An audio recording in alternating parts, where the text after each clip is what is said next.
Base upon तो क्या होना चाहिए यहां पे, क्या होना चाहिए? cos 60 अगर हम लिखे तो v by you, v by you gt। चलिए ठीक है। अब अगर हम लिखे tan 60 का क्या वैल्यू होना चाहिए? tan 60 tan 60 ये राइट एंगल ट्रायंगल है बेटा, राइट एंगल ट्रायंगल। क्या होना चाहिए? u अपॉन u पता है, u गिवन था। tan 60 का वैल्यू कितना होता है? √3। ये हम क्या बोले कि मैथ आपको याद रखना होगा, मैथ को बोझ नहीं समझना है। और अगर आप इसको समझने लगे तो नीट आपके लिए बोझ हो जाएगा, क्योंकि आप फ्रस्ट्रेट ज्यादा होंगे, क्योंकि आपके सामने रिजल्ट में कोई बच्चा को 720 में 720 आ रहा है। जब पीडब्ल्यू का रिजल्ट आता है तो बच्चों को देखने को होता है सर 720 लेके आ गया है, यानी 180 इस सब्जेक्ट। और 180 तभी हो सकता है जब आप मैथ को बोझ ना समझेंगे तब। यानी आपको बेसिक फॉर्मूला जो भी पढ़े हैं, सर ने बहुत अच्छा एक लाइन लिखा, बोला था कि लिखना, वो बहुत इंपॉर्टेंट है। आप क्या करते हैं जब भी आप क्वेश्चन पढ़ते हैं तो ओनली आप क्या करते हैं, डेटा को रीड करते हैं, क्वेश्चन के लाइन को नहीं पढ़ते हैं। मेरा 12 साल का एक्सपीरियंस रहा है यूपीएससी प्रिपरेशन में भी, वर्ड से ही पूरा खेला होता है। अगर हम डेटा सेम दे और वर्ड चेंज कर दें, रिजल्ट चेंज हो जाएगा। तो ये आपको ध्यान रखना है। दूसरा, जब भी आप कोई क्वेश्चन करें तो जो भी फॉर्मूला आ रहा है वो फॉर्मूला बार बार लिखें, वो अपने माइंड में आ जाएगा। इतना बार लिखिए कि वो ध्यान में हमेशा है। यानी जब भी कोई क्वेश्चन कीजिए तो अभी समय है, अगर अभी हम समय को नहीं सुधारेंगे तो फिर मुश्किल हो जाएगा। तो ये याद रखें, थोड़ा वैल्यू को आप याद रखें। तो tan 60 अपना √3 और u के जगह पे कितना था? 10। तो v निकल गया, और v निकल गया तो यहां पे अगर हम पुट करें cos 60 का वैल्यू कितना होता है? 1/2। पक्का?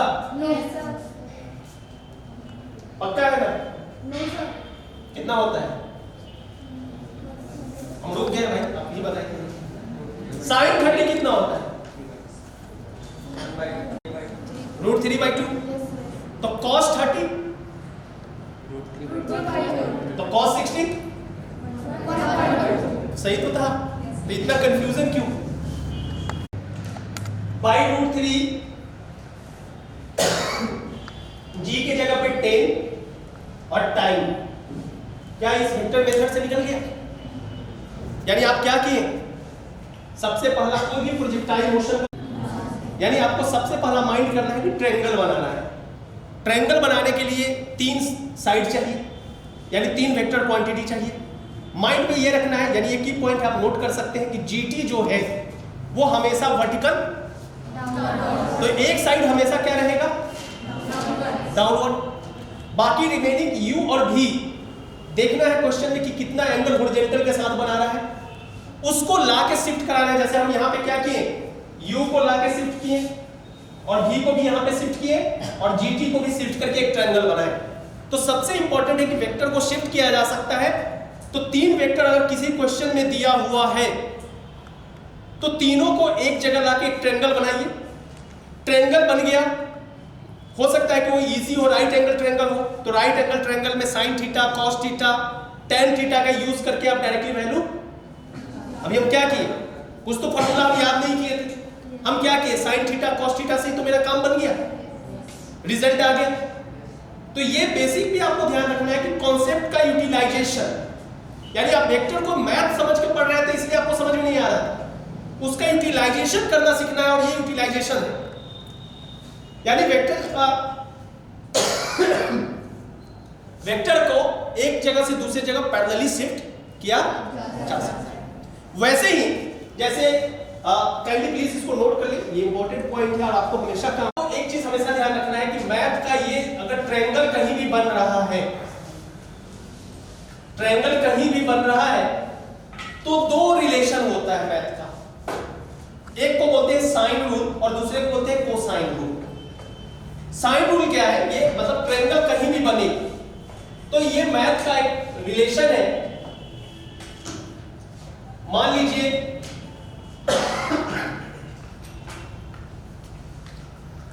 ये एंगल A है, ये B है और ये C है, ठीक है। इस पूरे साइड का लेंथ को हम अज्यूम करते हैं स्मॉल a। B के सामने जो साइड है इसको हम लोग डिनोट कर रहे हैं स्मॉल b से, और C के सामने जो साइड है उसको डिनोट कर रहे हैं C से। अब साइन रूल क्या कहता है कि स्मॉल a यानी side length by sine a,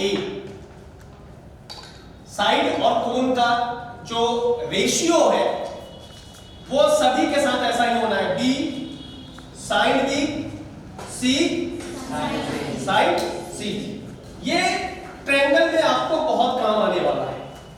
अभी तो सिंपल क्वेश्चन था, 90 डिग्री एंगल था, साइन थीटा कॉस थीटा लगा लिया, आपका काम हो गया।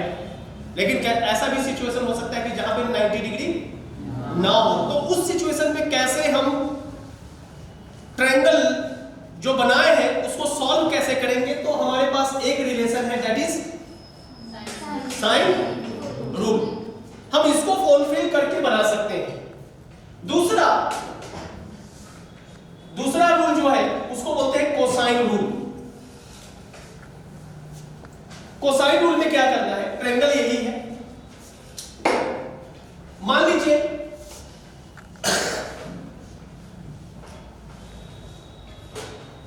cos A, इस A एंगल को कौन कौन साइड मिलके बना रहा है? B।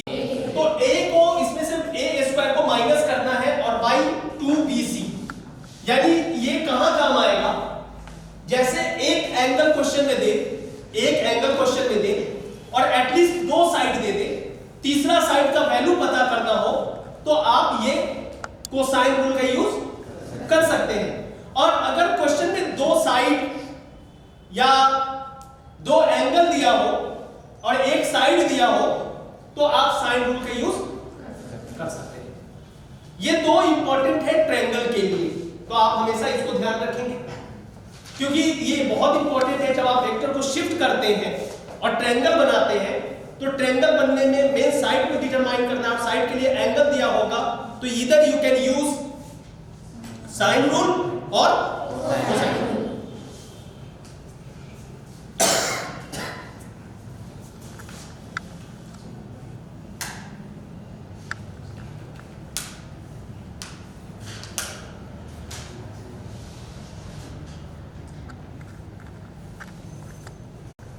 हो गया?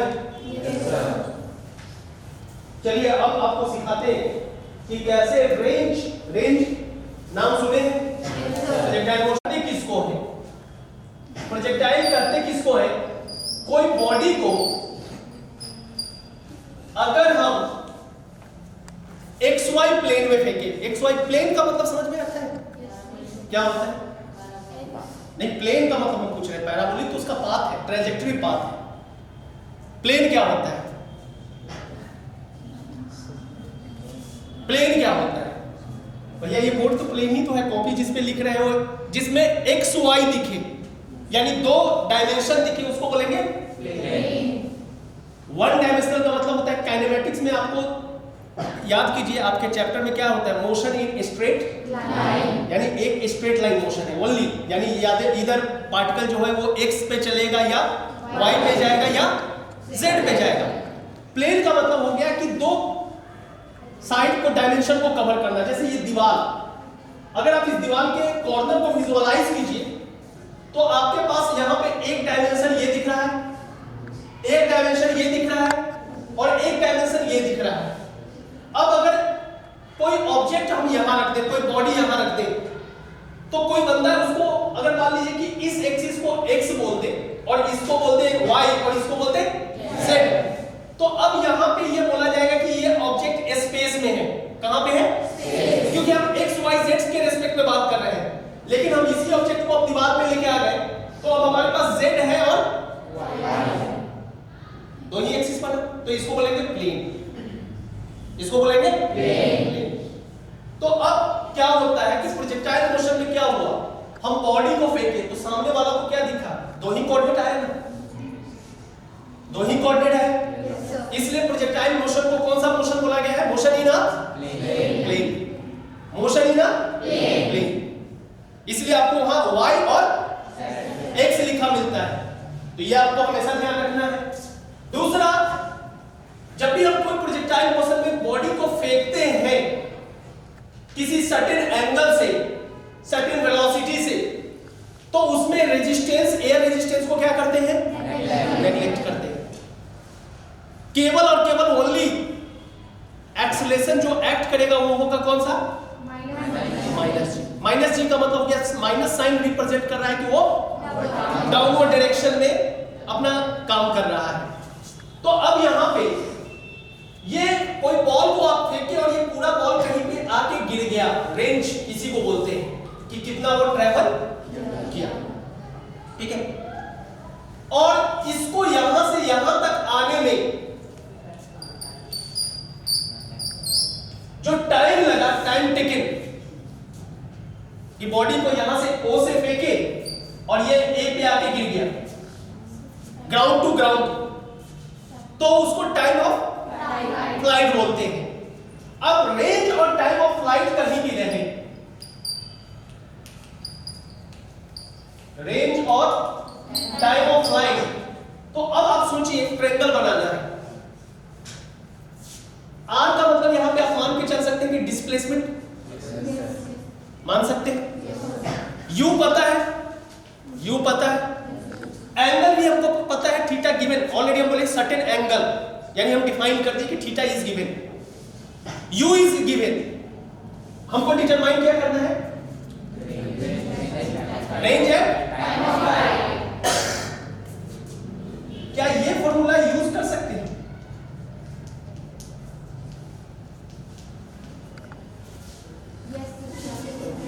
ये फॉर्मूला यूज कर सकते हैं। रेंज और टाइम ऑफ फ्लाइट निकालना हो तो सबसे पहला ये फॉर्मूला लेके हम आ जाएंगे। अब इसमें सोचिए ट्रायंगल बनाना है, ट्रायंगल बनाना है। यू हॉरिजॉन्टल के साथ कितना एंगल पे है, थीटा, तो ये आपका रिप्रेजेंट करेगा यूटी को, इसमें से ये पार्ट को रिप्रेजेंट किया ये, ठीक है। ये पूरा डिस्टेंस जो है ये रिप्रेजेंट करेगा क्या चीज को, और हमेशा जीटी स्क्वायर जो है यहां जी कर दे रहे हैं। अब यहां पे माइनस क्यों नहीं लिख रहे हैं, क्योंकि हम वेक्टर दे चुके हैं। माइनस साइन इसलिए यूज नहीं कर रहे हैं क्योंकि हम यहां पे वेक्टर साइन दे चुके हैं, इसका मतलब डायरेक्शन हम डिफाइन कर चुके हैं। तो अब ये जी हमेशा जी जहां दिखे जीटी के साथ, वो हमेशा किस डायरेक्शन में एक्ट करेगा, तो अब ये क्या बन गया, हाफ। अब कैसा ये ट्रायंगल बन गया, 90 degree, 90 degree.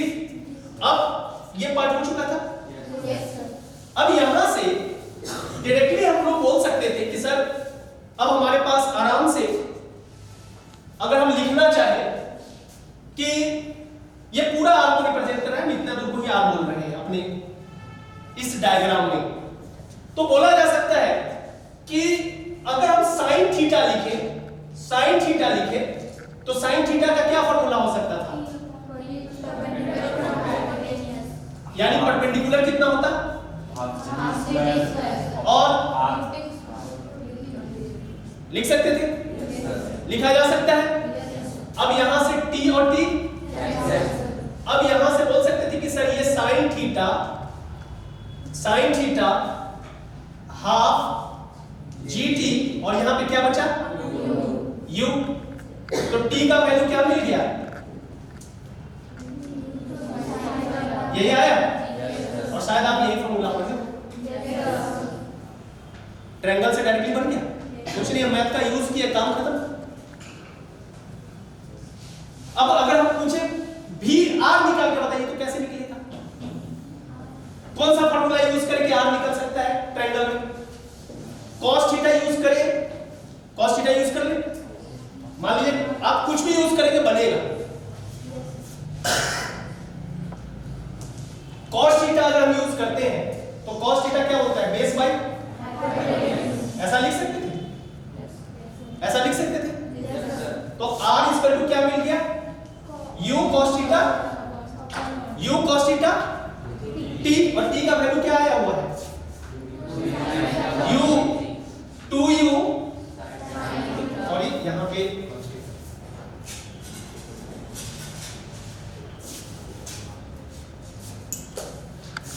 r u cos theta, t के जगह पे अपने पास कितना है 2u sin theta by g, ठीक है, लिख सकते थे ऐसा, ट्रायंगल यूज किए। अब एक चीज हमेशा ध्यान रखना है कि इस u का हॉरिजॉन्टल कंपोनेंट जो होगा वो होगा u cos theta, math u cos theta horizontal component, इसको रिप्रेजेंट कर सकते हैं हम ux से, कैसे ux, और वर्टिकल कंपोनेंट को क्या लिखा जा सकता है, हम इसको नाम देते हैं u y, इसमें कहीं u cos थीटा भी है और है, तो क्या रेंज को ऐसा भी लिख सकते थे कि सर 2 u cos थीटा को ux, u sin थीटा को बाई g, हो सकता है yes, और नीट में इस पे भी सवाल आया है, और इतना लिख ले, हमारे पास स्पेस कम है।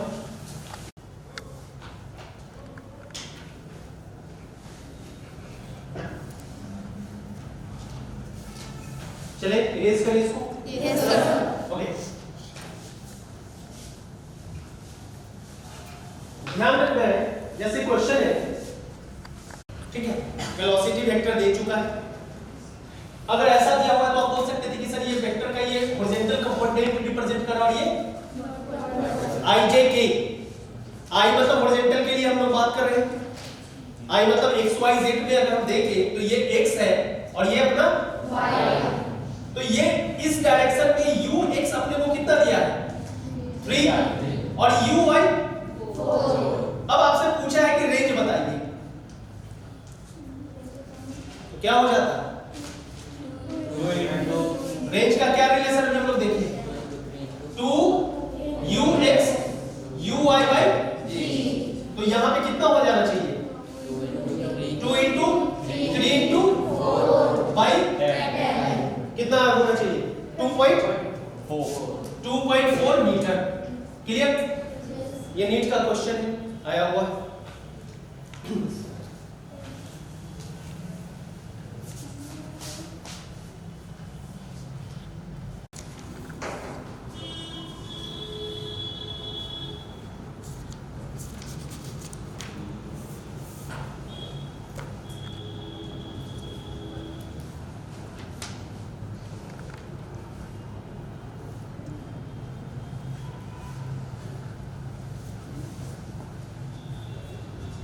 चले यस सर।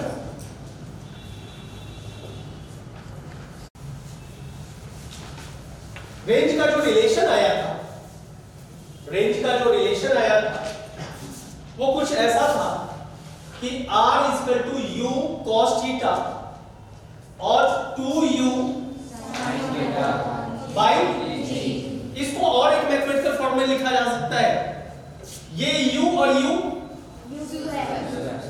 स्क्वायर और ये हो जाएगा 2 sin theta into cos theta by g, 2 sin theta into cos theta को मैथ में किस नाम से जानते हैं, कौन सा फार्मूला से, sin 2 theta, very good, sin यानी रेंज का एक नया फार्मूला अपने पास आ गया u स्क्वायर sin 2 थीटा।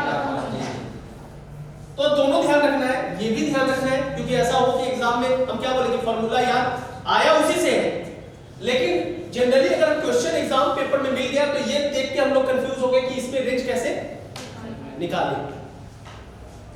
तो इसलिए आपको ध्यान रखना है कि रेंज बनने में एक कंपोनेंट किसका था, हॉरिजॉन्टल कंपोनेंट था और एक वर्टिकल था, तो इसलिए आप इस तरीके के क्वेश्चन पे ध्यान रखेंगे। दूसरा यहां पे ये भी पूछा जाता है कि जैसे दे देगा कि y is equal to ax minus bx square, कैसा इक्वेशन? लीनियर है, स्ट्रेट लाइन है, पैराबोलिक है, कैसा है? कैसे डिसीजन लेंगे कि लीनियर है कि पैराबोलिक है? y और x के बीच में रिलेशन देखना है, x के ऊपर माथे पे देखना है कि क्या लगा हुआ है, तो कैसा बन गया? लीनियर। लीनियर में स्ट्रेट लाइन में 1 होता है, नोट कर सकते हैं कि x के ऊपर अगर 1 है या कुछ नहीं दिया हुआ तो 1 मान लेंगे, वो लीनियर बनेगा। लेकिन a स्क्वायर दिया हुआ है तो क्या माना जाएगा? पैराबोलिक। और अगर 3 दिया हुआ है तो क्यूबिक। अगर 1/x दिया हुआ है तो रेक्टेंगुलर हाइपरबोला। ये सब आपको ध्यान रखना होगा। अगर ln x दिया हुआ है, ln मतलब लॉगरिथमिक, तो लॉगरिथमिक ग्राफ बनेगा। यानी आपको याद रखना है कि x के पावर अगर 1 दिया है तो कैसा बन गया? लीनियर। x के स्क्वायर में अगर दिख रहा है तो ये बन गया अपना क्या चीज? पैराबोलिक। और x की पावर क्यूब है तो क्यूबिक। e के पावर x है तो एक्सपोनेंशियल। ln x है लॉगरिथमिक। और 1/x है तो रेक्टेंगुलर हाइपरबोला। ये सब आपको थोड़ा ध्यान रखना होगा क्विक डिसीजन लेने के लिए। अब जैसे यहां पे जो इक्वेशन बना है वो है y = ax - bx²। बेटा आपने बोला कि पैराबोला, प्रोजेक्टाइल में क्या बोलते हैं? पाथ जो है पैराबोलिक, वो यही है। इसको टेक्निकली हम लोग बोलते हैं equation of trajectory path. Equation of trajectory path. अब यहां पे जनरली क्या है, ये नोट डाउन हो चुका है? Yes sir. मिटा दे। Yes sir.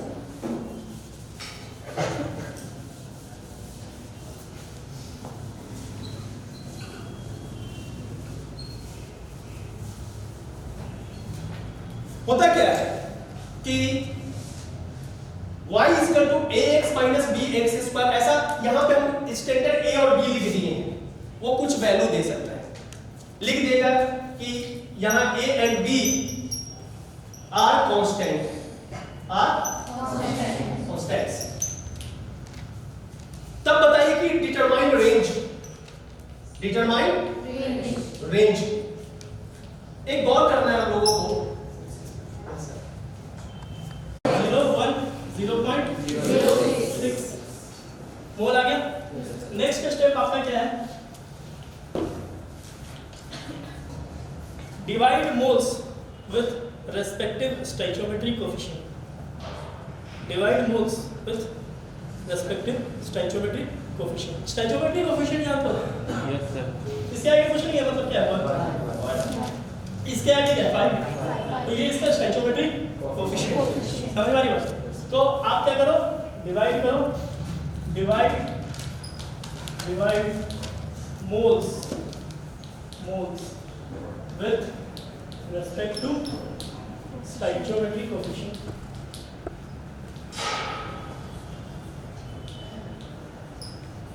ठीक है, stoichiometric coefficient के साथ ठीक है, clear? Least value is LR, that is multivariate, and highest value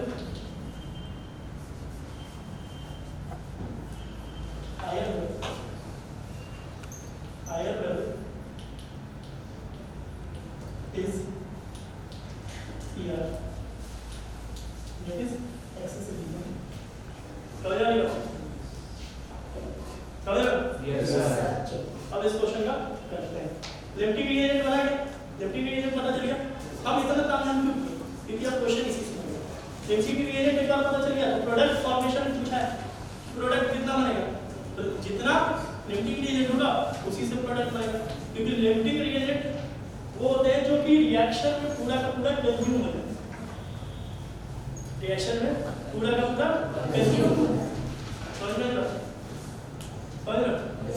पानी और चीनी को बोले बहुत देर बाद बोलता है, जब तक नहीं बोला और जो बचा हुआ है, ठीक है, जो बचा हुआ है वो फिर क्या हो जाएगा? समझ में आ रहा है? चलो देखो इधर ध्यान दो, मोल्स निकालिए, मोल्स निकालिए ना। मुझे ये बताओ कितनी साल लगा है, बताओ सर। एक चौक का दाम 5 रुपए, 5 चौक का दाम कितना? 25 रुपए। ये तो आता ही, ये भी आएगा ये लेने के लिए इसके एक मोल से कितना मोल आता है? एक ही बार ये पूरा एक मॉलिक्यूल है वाला कितना? एक। तो इसके 0.01 से कितना? 0.01 P4 पोटेंट और गांव का बच्चा क्या जानता है? मोल से मास निकालना। मास आपसे पूछा था, मोल से मास कैसे निकालना? मोल पता है मास निकालना कैसे? मॉलिक्यूलर मास से डिवाइड करेगा, मल्टीप्लाई करेगा।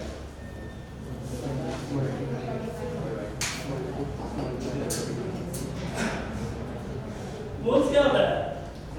Moles given mass by molecular mass होता है। हमें मोल्स पता है, हमें मास निकालना है, हम क्या करें? समझ में आएगा? समझ रहे हो? चलो देखो बताओ इसका आंसर कितना है? अच्छा P4 प्रोटीन का भी मॉलिक्यूलर मास चाहिए, P4 प्रोटीन का भी मॉलिक्यूलर मास चाहिए। तो देखो सिंपल है, 10 ऑक्सीजन कितना हो जाएगा? 160 और उसका तो बताइए 124 है ना? 160 प्लस 124 कितना हो जाएगा? 184 284 से क्या करो? 284 into 0.01 कर लो, आपको मिल जाएगा आंसर। समझ में आया? लिमिटिंग रिएजेंट में एप्लीकेशन समझ में आया? ठीक है, एक क्वेश्चन और करो। ये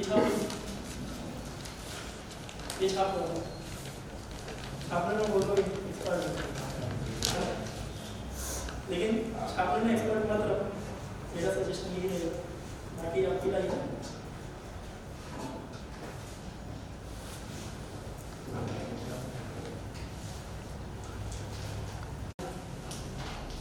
KI प्लस I2 ठीक है प्लस 22 मोल HNO3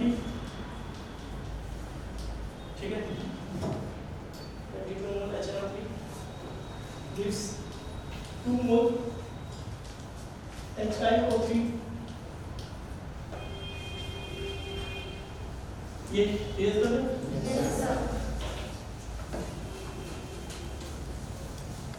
KIO3 ठीक है प्लस 22 मोल NO2 प्लस 10 मोल H2 अभी ज़्यादा लंबा नहीं रखेंगे देखो अब खाली बोला है if 3 mole of Ki, if 3 mole of Ki and 2 mole of I2, if 3 mole of Ki and 2 mole of I2 are reacted with excess of HNO3, reacted with excess of HNO3. Excess of HNO3. The volume of NO2 gas evolved at MTP. Volume of NO2 gas evolved at NTP, normal temperature pressure. जानते हो ना दो है ना NTP STP। अभी कौन सा use करेंगे? NTP या STP? अभी मतलब इन जनरल हम क्या यूज करते हैं? NTP या STP? STP पुराना होगा, नया कौन सा है? मॉडर्न होगा ना तुम लोग, नया यूज कर रहे हैं। 22.4 यूज कर रहे हैं, NTP 22.7 हो जाएगा। बहुत ज़्यादा डिफरेंस नहीं आता, बट 22.4 यूज कीजिए, ठीक है। अगर क्वेश्चन में कुछ मेंशन नहीं है तो आप क्वेश्चन में मेंशन किया एसटीपी, फिर आप उसका वर्डिंग देंगे, ठीक है। सिंपल क्वेश्चन, करो जल्दी करो। इसके बाद एक कॉन्सेप्ट और बताया, ठीक है।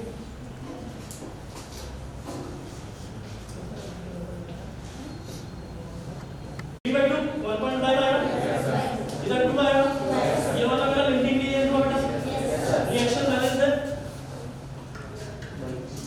रिएक्शन बैलेंस है, ये स्टोइकियोमेट्रिक कोएफिशिएंट से डिवाइड भी कर लिए और चेक भी नहीं, ऑक्सीजन को चेक करो, अगर ऑक्सीजन बैलेंस होगा तो बाकी सब बैलेंस है, क्योंकि आखिर में ऑक्सीजन को ही बैलेंस करते हैं डॉक्टर के पास, ठीक है। ये शॉर्टकट बताया, सीधा ऑक्सीजन को बैलेंस करो, बाकी सब बैलेंस है ना, बैलेंस इक्वेशन दिया होगा, बट आपको चेक करना है, क्योंकि मीटर में आपसे -1 देखा जाएगा। हाँ जी, तो देखो ये वाला था, ये वाला लिंकिंग भी है बगैर। अब देखो इसके 2 मोल KI से कितना बनना है, 22 मोल NO2 बनना है ना, बनना है। इसके 1 मोल से कितना बनना है,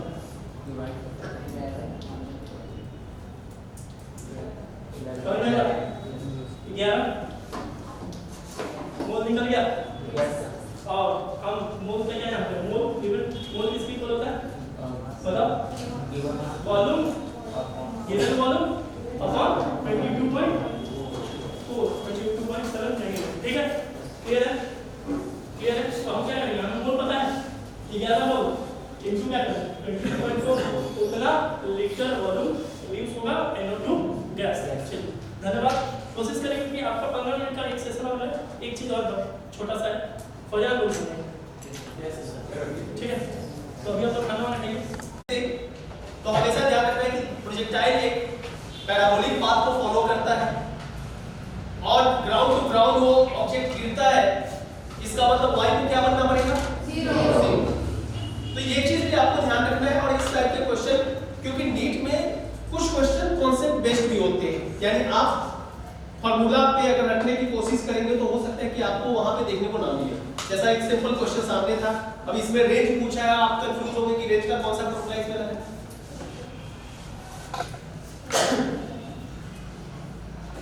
सभी लोग कौन से क्लास से हैं? 12 भी है। चलिए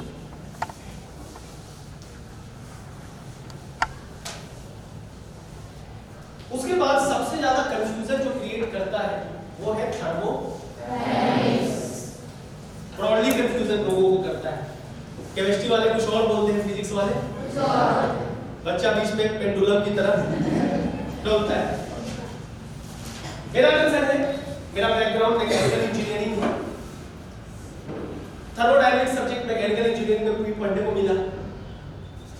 फिजिक्स हो या केमिस्ट्री हो, मेरा एक ही कंसर्न होता है, Newton second law of motion कहीं भी पढ़ाया जाएगा तो फोर्स इक्वल टू ma।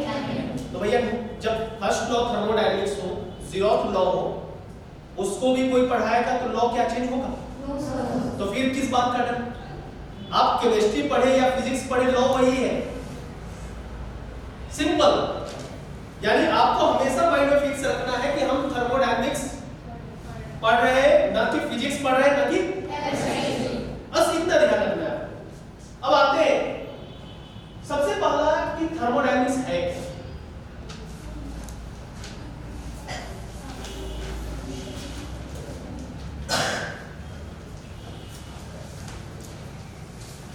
बहुत सारे डेफिनेशन है।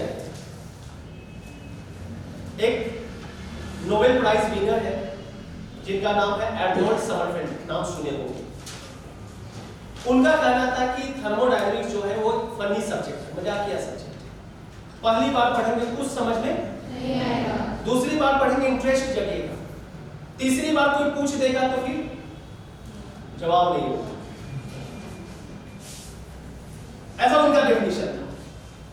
लेकिन अगर हम बात करें थर्मोडायनेमिक्स स्कूल लेवल पे, अगर हम बात करें, दो शब्द से बना हुआ दिख रहा है, थर्मो एंड डायनेमिक्स।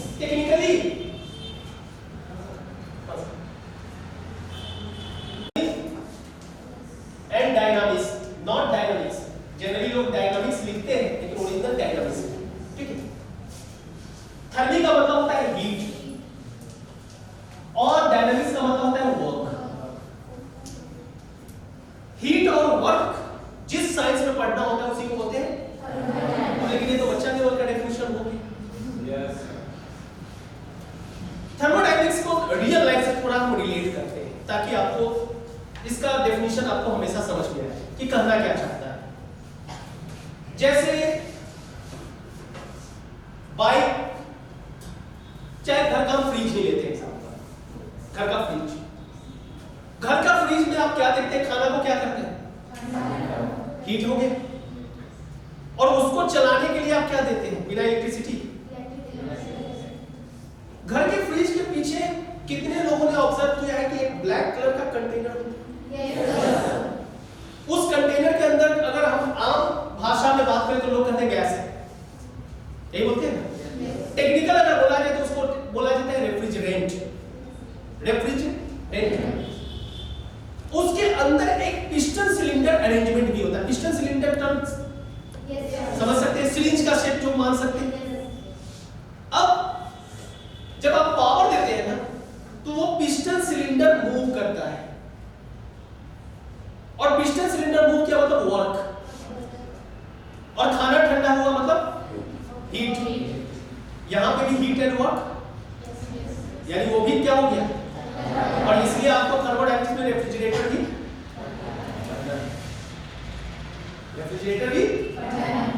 अब लेकिन मेरा कंसर्न ये है कि उस गैस में कोई क्या विषैला गैस यूज कर सकते हैं। लॉजिकल सोचिए तो आपका जवाब होगा नहीं। क्यों? क्योंकि हम उसमें क्या रख रहे हैं, खाना रख रहे हैं। लॉजिकल सोचिए, क्या हम ऐसा कोई गैस रख दें कि जो जलने लगे, कंप्रेस कर दे इतना कि वो हीट प्रोड्यूस कर दे। कंप्रेस में पता है जितना कंप्रेस करते हैं हीट प्रोड्यूस होता है, तो वो जलना शुरू हो जाए। एक होता है ना हिंदी में आप पढ़े होंगे प्रज्वलनशीलता, सेल्फ इग्निशन टेम्परेचर, यानी ऐसा टेम्परेचर जिसमें वो खुद से चलना शुरू कर दे, इग्नाइट होना शुरू कर दे। जादूगर सल्फर को हवा में फेंकता है ना। द सेम सिचुएशन, वैसा गैस भी तो नहीं होना चाहिए। यानी अब आप क्या ऑब्जर्व कर रहे हैं कि जो गैस हम यूज कर रहे हैं वो गैस ना तो क्या होना चाहिए, ज्वलनशील, टॉक्सिक भी, ऑर्डरलेस होना चाहिए, मतलब बदबू देना चाहिए, ऐसा ऑर्डरलेस होना चाहिए। तो हम लोग ये भी ध्यान रखें, यानी थर्मोडायनामिक्स ऐसा साइंस है जिसमें हीट और वर्क पढ़ते हैं और प्रॉपर्टीज ऑफ सब्सटेंस भी पढ़ते हैं। पेट्रोल लेने गए होंगे छत्तीसगढ़, पेट्रोल पंप पे कहीं भी आप जाते हो तो हो सकता है पेट्रोल पंप पे लिखा हो हिंदी में शीशा रहित पेट्रोल यहां उपलब्ध है, लेडलेस। क्यों? क्योंकि पेट्रोल जो भी हमारा बाइक है, कार है, that this all are based on thermodynamics concept. आप वहां पे भी क्या करते हैं, फ्यूल को क्या कर रहे हैं, कंबशन करा रहे हैं, जला रहे हैं, हीट, और वो हीट पिस्टन को धक्का देता है, वर्क। लेकिन वही पेट्रोल जो यूज हो रहा है, अगर वो पेट्रोल का प्रॉपर्टी खराब हो जाए तो गाड़ी का माइलेज, तो प्रॉपर्टी भी तो पढ़ रहे हैं। यानी हीट, थर्मोडायनामिक्स एक ऐसा साइंस है जिसमें heat, work and properties of substance भी पढ़ते हैं, जो हीट और वर्क को रिलेट करता है। सिंपल में, यानी यही हमारा सब्जेक्ट है थर्मोडायनामिक्स। अब यहां पे थर्मोडायनामिक्स में बहुत सारे लॉज होते हैं, जैसे कि ज़ीरोथ लॉ, उसके बाद है फर्स्ट लॉ,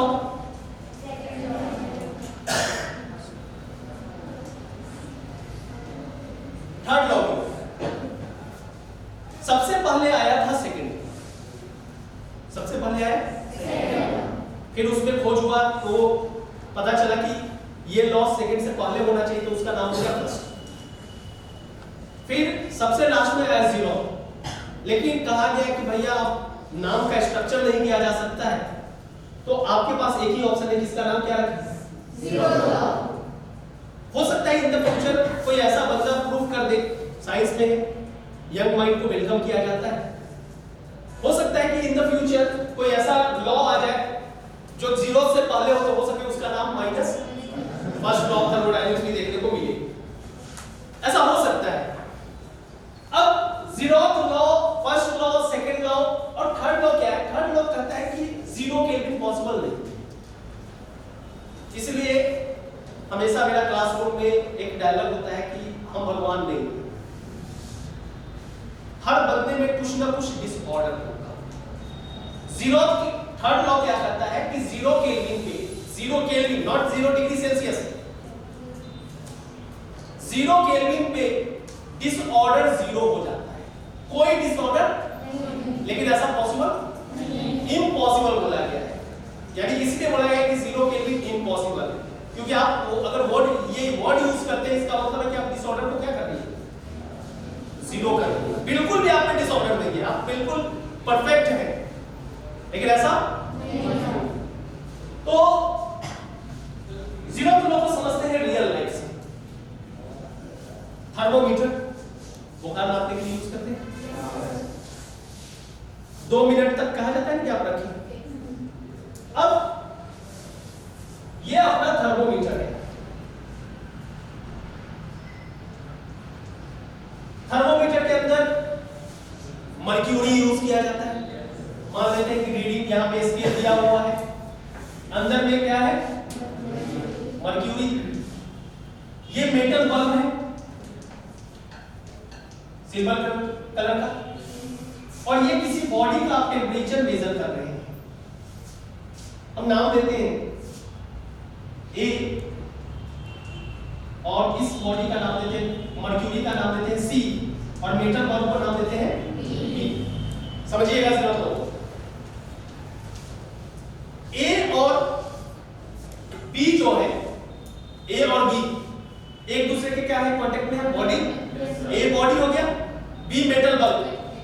2 मिनट तक रखिए, एक दूसरे का टेम्परेचर दोनों का आपस में क्या हो जाएगा? इक्विलिब्रियम कंडीशन में आ जाएगा। सिमिलरली मेटल बल्ब किसके कांटेक्ट में है? तो मर्क्यूरी और मेटल बल्ब का भी टेम्परेचर क्या हो जाएगा? तो इसका मतलब है कि तीनों का टेम्परेचर आपस में क्या हो गया? तो इसीलिए आप बोलते हैं कि जो बॉडी का टेम्परेचर है वही मर्क्यूरी का रीडिंग बढ़ेगा, और तभी तो बुखार को प्रेशर करते हैं। बात मेरा समझे? ये बॉडी के कांटेक्ट में था मेटल बल्ब, तो मेटल बल्ब और बॉडी थर्मल इक्विलिब्रियम में आ गया, और मेटल बल्ब और मर्क्यूरी भी आपस में थर्मल इक्विलिब्रियम में आ गया, तो मर्क्यूरी और बॉडी भी आपस में क्या बना जाएगा? यही तो स्टेटमेंट था जीरोथ लॉ कि when two bodies are in thermal equilibrium with third one, तो क्या बोला जा सकता है कि तब then both will be in thermal equilibrium। यही तो हम लोग पढ़ रहे हैं कि ए अगर ये बॉडी और ये सी mercury both are in thermal equilibrium with किसके साथ है? तो आपस में भी आपस में क्या हो जाएगा? यही तो जीरोथ लॉ। इसलिए पूछा जाता है क्वेश्चन में, नॉट ओनली नीट, आईएएस, अगर आप इंजीनियरिंग सर्विस का भी एग्जाम देते हैं, गेट करके एक एग्जाम होता है इंजीनियरिंग के लिए, वहां पे पूछा जाता है, ये बहुत कॉमन क्वेश्चन है कि temperature measuring device is based on which law? कौन से लॉ पे? या सिंपली आपसे पूछे थर्मोमीटर किस पे काम करता है, किस लॉ पे? जीरोथ। ये क्लियर हो गया जीरोथ लॉ सब लोगों का? नोट पे पॉइंट नोट कर लीजिए कि temperature measuring device is based on.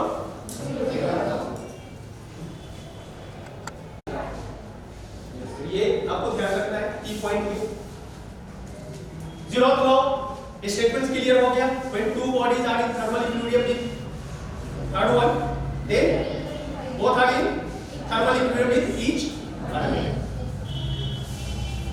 Third law क्या कहा कि zero kelvin is not possible. Third law ये कहता है। कंफ्यूजन कहां होता है? फर्स्ट लॉ, क्योंकि यहीं पे तो न्यूमेरिकल बनता है। केमिस्ट्री में कुछ और बोला जाता है, फिजिक्स में कुछ और बोला जाता है। चलिए इसको भी दूर करते हैं। ये हो गया, ये क्लियर सब लोगों का? Yes sir. सर हाँ, अगर मर्क्यूरी की जगह अगर वाटर डालेंगे तो वाटर का भी टेम्परेचर सेम होगा कि अलग होगा?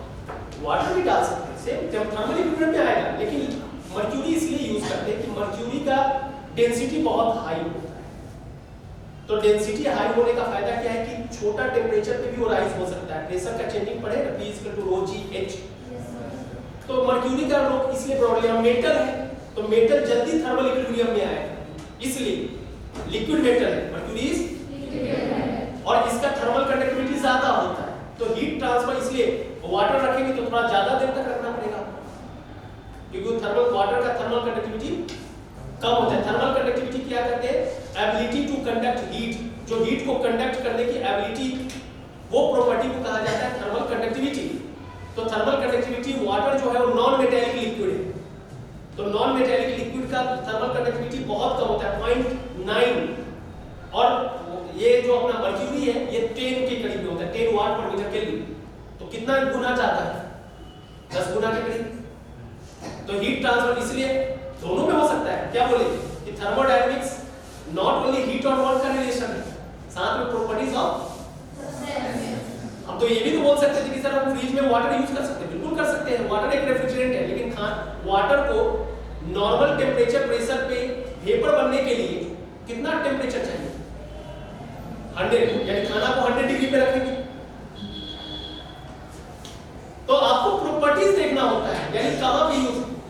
वोल्टास का ऐड देखे होंगे टीवी पे, बोलता है फ्रेश एयर। आपको भी पता है कि अगर रूम पैक कर दे तो रूम में कार्बन डाइऑक्साइड ज्यादा बनेगा, और कार्बन डाइऑक्साइड जो है स्लीपी गैस है, मतलब आपको नींद ज्यादा लाने लगेगी। और एयर कंडीशन चलाने से पहले आपको क्या करना पड़ता है? सारे डोर को क्या करना होता है? क्लोज करना होता है। तो इसका मतलब कार्बन डाइऑक्साइड ज्यादा बनने लगेगा। अगर वो एयर कंडीशनर फ्रेश एयर नहीं जनरेट करेगा तो फिर तो अब वो रेफ्रिजरेंट जो यूज हो रहा होगा वहां पे वो फ्रेशनेस का भी काम कर रहा होगा, ऑर्डर लेस होना चाहिए, वो भी ज्वलनशील नहीं होना चाहिए, तो वो भी थर्मोडायनामिक्स है। सर सुबह में बोले थे कि फिजिक्स आप जब स्टार्ट करते हैं सुबह मॉर्निंग से ब्रश से लेके सब तो फिजिक्स ही है। तो अब ये ध्यान रखिए, और तो पॉइंट बेटा क्लियर हुआ। अब यहां पे आते हैं first law. Generally first law के बारे में कहा जाता है energy conservation law. Energy can neither be created, लेकिन ये फॉर्मूला बस हम लोग किसी को बोलने के लिए रखेंगे, क्वेश्चन बनाने के लिए यूज नहीं करना है। क्वेश्चन बनाने के लिए क्या यूज करना है? बोर्ड पे लिख रहे हैं, चाहे केमिस्ट्री हो चाहे फिजिक्स हो, एक ही लाइन याद रखना है कि लॉ कभी चेंज नहीं होगा।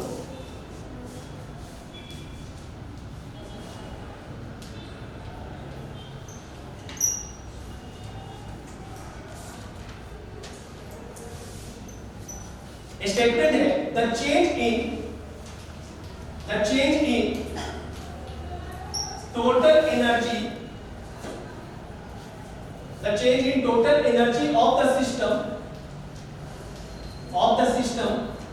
is equal to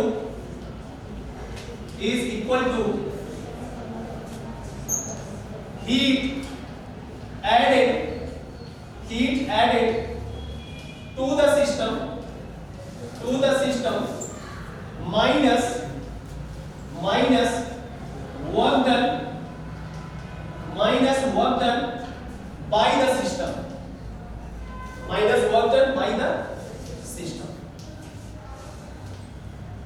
ये मैथमेटिकल डेफिनेशन हम लोगों को हमेशा माइंड रखना, चाहे फिजिक्स पढ़िए चाहे केमिस्ट्री पढ़िए। अब इसका मीनिंग समझते हैं।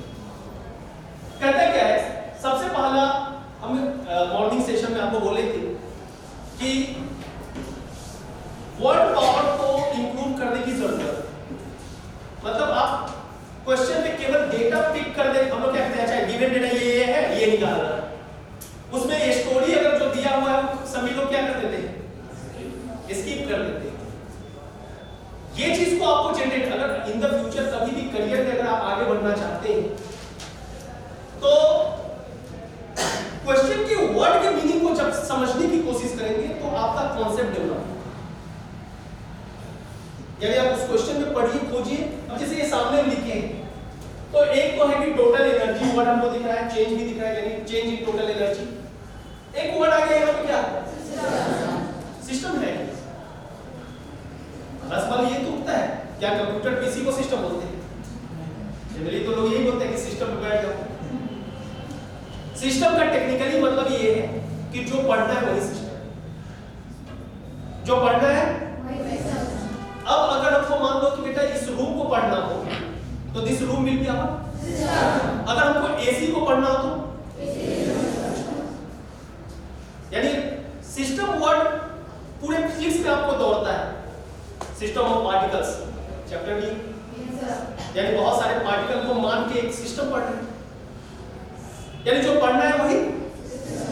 तो अब यहां पे कोई भी सिस्टम अगर आप उठा रहे हैं, जो चीज आपको पढ़ना है, तो इस सिस्टम में कहता क्या है कि हीट एडेड, ये लाइन बहुत मायने रखता है। हीट यहां क्या लिखे हैं, लाइन चेंज नहीं होगा, हीट एडेड। इस सिस्टम में जो हीट ऐड हो रहा है और इस सिस्टम से जो वर्क मिल रहा है, यही इस सिस्टम का टोटल चेंज इन, यानी change in energy is equal to Q minus, यहां बीच में माइनस भी है, ये भी ध्यान रखना है। यानी लाइन को कंठा के बोलते हैं ना, कंठास्त कर लेना, याद रख लेना, ये स्टेटमेंट आप ध्यान रखें। यानी heat added to the system minus water by the system, ये लाइन है। अब आते हैं कि केमिस्ट्री वाला कहां कंफ्यूज करेगा और फिजिक्स वाला, दोनों फॉर्मूले को यहां से समझते हैं। ये क्लियर हो गया। ये लाइन को ध्यान रखना है, स्टेटमेंट है, स्टेटमेंट कोई चेंज नहीं होगा। हम पहले बोले कि लॉ कोई चेंज नहीं होता है, ये लिख लिए सब लोग। अब यहां से ध्यान रखना है, मान लीजिए कि हमको फिजिक्स पढ़ना है और केमिस्ट्री पढ़ना है, दोनों को साइमल्टेनियसली कंपेयर करना है।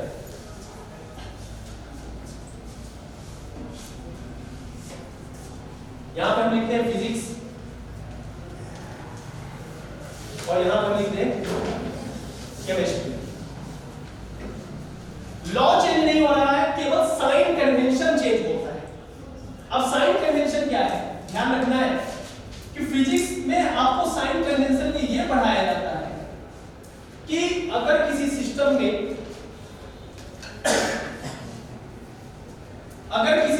में हीट को ऐड करें, heat added to the system, तो साइन को पॉजिटिव लेना है। साइन को क्या लेना है, पॉजिटिव। और अगर work done by the system हो तो साइन नहीं पॉजिटिव लेना है, work done by the system को पॉजिटिव। और अगर work done on the system हो, वर्क डन तो निगेटिव लेना है। और heat rejected from the system हो, हीट, तो साइन को क्या लेना है, नेगेटिव। अब फर्स्ट लॉ ऑफ थर्मोडायनामिक्स जो कहा, पहले स्टेटमेंट लिख लीजिए, delta E is equal to heat added to the system minus work done by the system. अब इस साइन कन्वेंशन के हिसाब से स्टेटमेंट को मैच करा दीजिए। हीट एडेड का साइन क्या है, पॉजिटिव, लिख दिए पॉजिटिव क्यों, माइनस रहेगा। वर्क डन क्या है, बाय द सिस्टम, क्या साइन कन्वेंशन कर रहा है, पॉजिटिव, लिख दिए। क्या बन गया अपना change in energy, Q minus, यही है।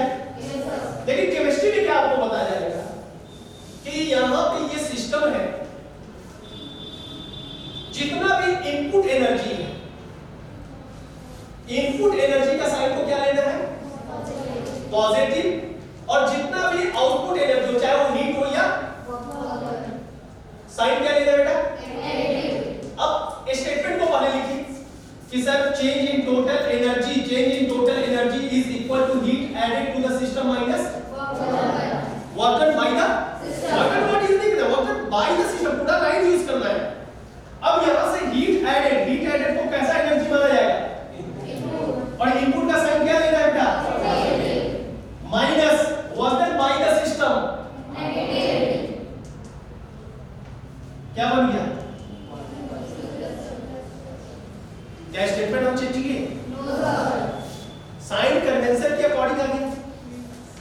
यानी आपको बस ये ध्यान रखना है कि लॉ कोई चेंज नहीं हो रहा है, साइन कन्वेंशन के अकॉर्डिंग रिजल्ट होता है। और ये भी ध्यान रखना है कि कोई भी साइन कन्वेंशन हम यूज करेंगे, रिजल्ट सेम।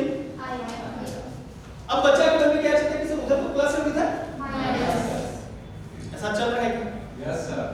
तो चलिए एग्जांपल से समझते हैं।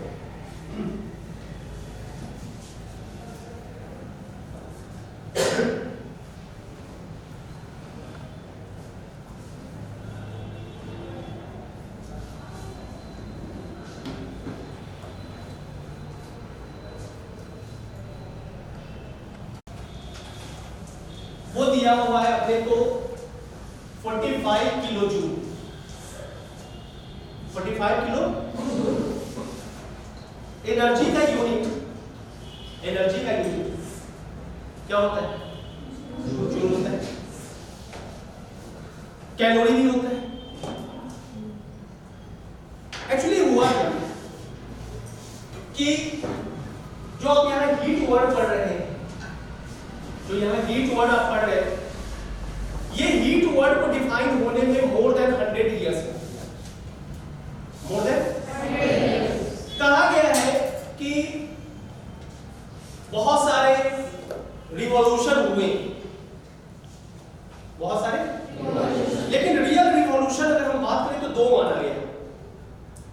एक माना गया 10,000 BC पहले, 10,000 BC पहले, जब ह्यूमन जो आदमी जो है वो अनाज को उगाना सीख गया, वो भी एक क्रांति थी, अनाज को उगाना सीख गया।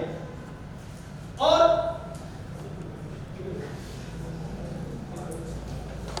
सेंचुरी में याद होगा 7th 8th में आप पढ़ोगे इंग्लैंड की औद्योगिक क्रांति, इंडस्ट्रियल रिवॉल्यूशन, वो बहुत बड़ा क्रांति था।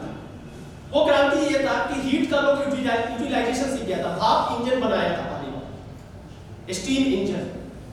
होता क्या है, कोल माइंस, बहुत लोग जानते होंगे कोल माइंस, ये इंडिया में झारखंड और छत्तीसगढ़ कोल माइंस से भरा है। कोल माइंस में जब कोयला निकालते निकालते पानी आ जाता है, तो उस पानी को निकालने के लिए एक स्टीम इंजन बनाया गया, स्टीम इंजन बनाया गया, यानी वो स्टीम के थ्रू जो है वो पानी को क्या करता था, यानी हीट को क्या चीज में यूटिलाइज कर रहा था, स्टीम मतलब पावर, वर्क, हीट और वर्क, वो भी क्या हो गया, कौन सा विज्ञान हो गया। तो अब तो वो भी एक रिवॉल्यूशन था। तो हीट वर्ड को डिफाइन, लेकिन उस समय तक किसी को ये नहीं पता था कि हीट होता क्या है, हीट क्या है। पहले लोगों का मानना था कि हीट टेम्परेचर है। हीट क्या है, टेम्परेचर। जोसेफ ब्लैक करके एक साइंटिस्ट है, गूगल पे भी सर्च करेंगे मिलेगा, Joseph black. Joseph black work कर रहे थे तो उन्होंने देखा कि आइस मेल्ट हो रहा है, लेकिन आइस का टेम्परेचर चेंज नहीं हो रहा, और वही दिए थे लेटेंट हीट। लेटेंट हीट का कॉन्सेप्ट देने वाले कौन है, जोसेफ ब्लैक। तो वो मेंशन किए कि heat could not be temperature. अगर हीट टेम्परेचर होता तो आइस मेल्ट होता तो टेम्परेचर भी क्या हो जाता, वो तो नहीं हो रहा है। फिर क्या हुआ, एक साइंटिस्ट है Lavoisier, the father of modern chemistry. Lavoisier का नाम सुने होंगे। लेवोजियर का कहना था कि हीट एक घोस्ट है। घोस्ट समझते हैं ना, जिस बॉडी में अगर उसको घोस्ट को डाल देंगे उसका टेम्परेचर क्या हो जाएगा, बढ़ जाएगा, और उससे निकाल लेंगे तो फिल्म सब में देखे होंगे, भूत एंटर करने पे तांडव करने लगता है, निकाल देने पे बॉडी शांत हो गया, जस्ट लाइक घोस्ट। और उनका ये भी कहना था कि हीट को आप प्रोड्यूस नहीं कर सकते हैं, हीट को प्रोड्यूस नहीं कर सकते। फिर आए रमफोर्ड। रमफोर्ड एक अमेरिकन थे, ब्रिटिश, बाद में ब्रिटेन में भी रहे। रमफोर्ड आर्मी में थे, लेकिन उनका थोड़ा दिमाग साइंस में ज्यादा चलता था। तो केजीएफ मूवी बहुत लोग देखे होंगे, गोली चलाता है तो क्या देखने को मिलता है, हीट प्रोड्यूस हुआ। लेवोजियर का कहना था कि हीट को प्रोड्यूस नहीं कर, लेकिन भैया फ्रिक्शन से तो हीट प्रोड्यूस, हाथ पर अगर ठंडा के मौसम में हाथ पर अगर हम लोग हीट प्रोड्यूस नहीं तो कर रहे हैं, फ्रिक्शन। तो रमफोर्ड गोली चलाया तो देखा कि फ्रिक्शन के कारण क्या हो रहा है, हीट। तो रमफोर्ड जो है वो बोले कि नहीं, लेवोजियर का कहना गलत। साइंस में थोड़ा सा मतलब इमोशन है, ड्रामा है साइंस में भी। लेवोजियर को किसी कारणवश फांसी हो गई। और लेवोजियर फ्रेंच थे, फ्रांस के रहने वाले। और लेवोजियर को इंग्लिश नहीं आती थी, उनकी वाइफ सारे पेपर को क्या करती थी, ट्रांसलेट करती थी। वाइफ जो थी वो इंग्लिश की बहुत अच्छी नॉलेज थी। लेकिन बाद में रमफोर्ड उसी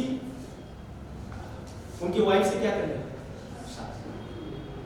जो रमफोर्ड लेवोजियर के कांसेप्ट पे क्या किया था, अटैक किया था कि लेवोजियर का कांसेप्ट सही नहीं। लेकिन कहानी यहां तक खत्म नहीं हुआ। अब आ गया 1842 का जमाना। एक मेयर करके सीपी माइनस सीरीज का जो आप बहुत पढ़े होंगे, वो मेयर दे दिया था। मेयर का कहना था कि हीट एक एनर्जी है। फाइनली क्या हुआ, पहले हीट टेम्परेचर था, फिर जोसेफ ब्लैक कहे कि हीट टेम्परेचर नहीं, फिर लेवोजियर आया, लेवोजियर कहे कि हीट घोस्ट है, ये प्रोड्यूस नहीं किया जा सकता है। रमफोर्ड आके क्या कहे, प्रोड्यूस किया जा सकता है। अब आया कि हीट क्या है, तो हीट एक एनर्जी है, इसको 1842 में मेयर पढ़ने का। लेकिन अब एनर्जी का यूनिट हम लोग किनके नाम से पढ़ते हैं, जूल। जूल, यही बात 1843 में है।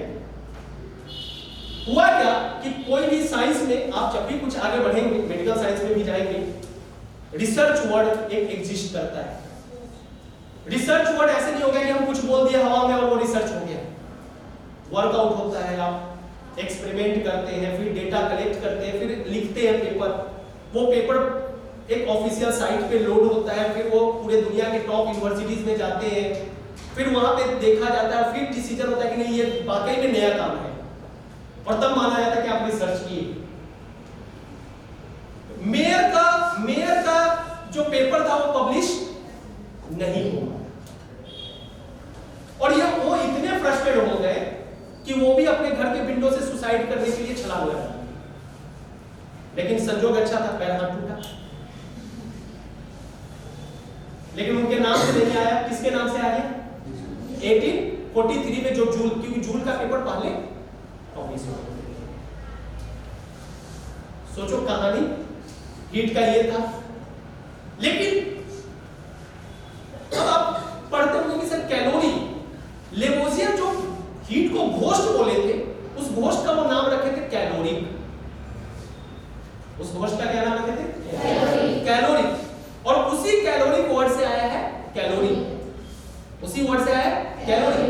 लेकिन बाद में डिसीजन ये हुआ कि कैलोरी वर्ड जो है वो हीट के लिए अभी स्कूल लेवल पे पढ़ाया जाता है, लेकिन हायर एजुकेशन में उसको कहते हैं कि हीट का जो यूनिट है वो जूल ही है। कैलोरी माना जाएगा न्यूट्रिशन का। चिप्स के पीछे क्या लिखा है, किलो कैलोरी, आप देखिए जाके बिस्किट के पीछे।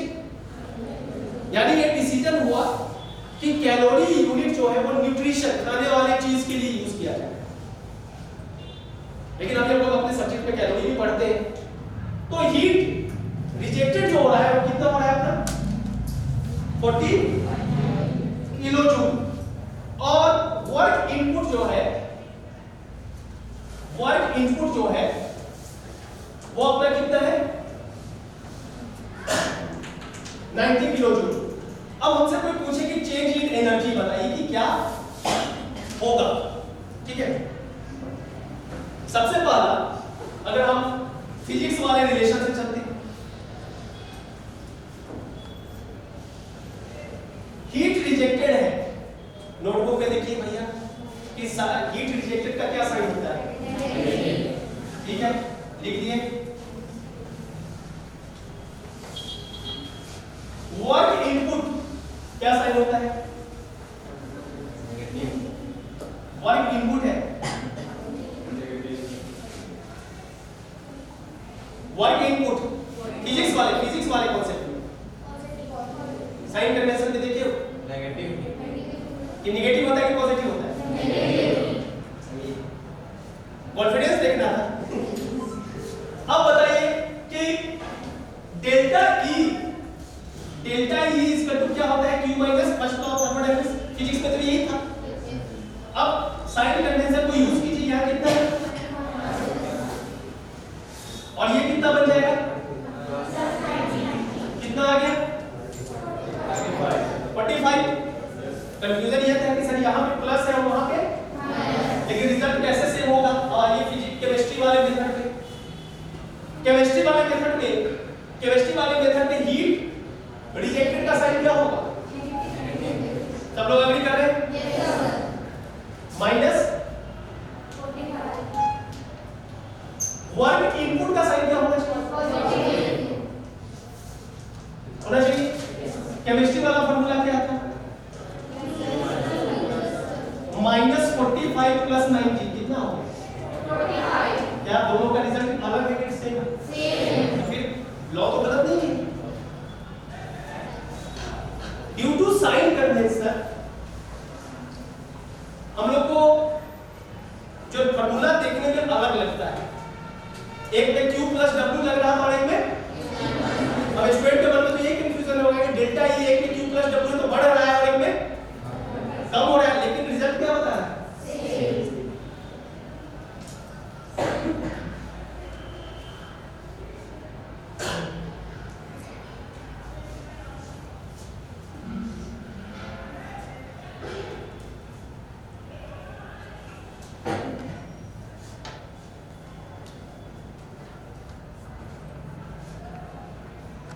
वर्क क्या है वो भी जानने की जरूरत है। माय डियर स्टूडेंट्स, ये हो चुका है? Yes sir. ध्यान ये रखना है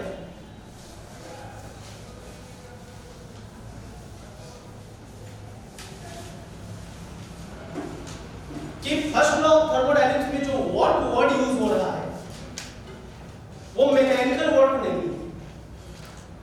वो मैकेनिकल वर्क क्या होता है? फोर्स इनटू, यानी किसी बॉडी पे फोर्स लगाए और वो बॉडी डिस्प्लेस हो जाए एस से, तो आप बोलते हैं ना एफएस जो है वो क्या हो गया? वर्क, ये बोलते हैं। Yes sir. लेकिन यहाँ ये वर्क जो है ये थर्मोडायनामिक वर्क बोला जाता है। इसको कौन सा वर्क बोला जाता है? अब ये वर्क पहले आपको डिसीजन लेना होगा क्वेश्चन में कि कौन सा वर्क थर्मोडायनामिक वर्क है कि नहीं। अगर थर्मोडायनामिक्स का क्वेश्चन अगर आ रहा है फर्स्ट लॉ ऑफ थर्मोडायनामिक्स से, तो ये डिसीजन लेना होगा कि वो वर्क थर्मोडायनामिक वर्क है कि नहीं है। होगा तभी जाके आप मैकेनिकल वर्क का फॉर्मूला लगा सकते हैं, अदरवाइज। अब ये 3 ट्रिक है, आप हमेशा माइंड में रखिए। ये डिफाइन है, हम इसको ट्रिक में बोल रहे हैं, लेकिन ये डेफिनेशन से आया है, मतलब कोई ट्रिक नहीं है कॉन्सेप्ट ही, लेकिन आपके लिए मन को बहलाने के लिए ट्रिक बोल रहे हैं। तो ध्यान ये रखना है कि अगर आप कोई सिस्टम को पढ़ रहे हैं, कोई सिस्टम है, सिस्टम को सराउंडिंग से क्या अलग करता है?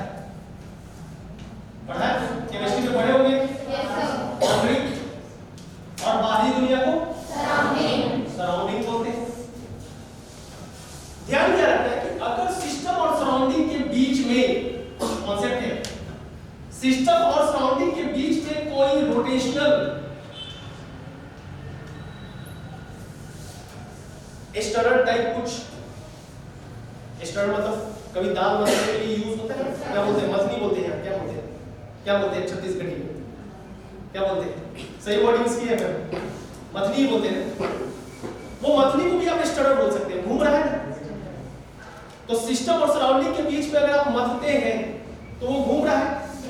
तो अगर ऐसा कहीं भी दिख रहा हो रोटेशनल, तो उसको उस सिचुएशन में बोला जाएगा कि वर्क डन हो रहा है, वर्क डन जीरो नहीं होगा, वर्क डन जीरो नहीं होगा। और ये कौन सा वर्क डन है? यानी यहाँ पे अब बताइए, कोई बॉडी मूव भी नहीं किया, वॉल्यूम भी चेंज नहीं हुआ, लेकिन क्या बोल रहे हैं? वर्क डन जीरो नहीं है। मतलब वर्क डन जीरो नहीं का मतलब क्या है? वर्क डन हो रहा है। यानी आपसे कोई पूछ सकता है कि बेटा एक ऐसा एग्जांपल बताइए थर्मोडायनामिक्स में जिसमें वॉल्यूम कांस्टेंट हो लेकिन work done zero, volume constant हो, तो वो बोल सकते हैं कि अगर सर सिस्टम और सराउंडिंग के बीच में अगर कोई रोटेशनल शाफ्ट, या टेक्निकली आप उसको बोल सकते हैं स्टरर। अगर हम यूज कर रहे हैं स्टरर का मतलब घूमने वाला, तो वर्क डन जीरो नहीं होगा। मतलब इसको हमेशा माइंड में रखना है, वर्क डन जीरो नहीं होगा। यानी अब हम सवाल कैसे पूछ सकते हैं? थोड़ा सा कॉन्सेप्ट, क्योंकि हमारा सेशन कॉन्सेप्ट पे है बेस्ट। मान लीजिए हम बेटा बोल दे कि आप एक रूम को पढ़ रहे हैं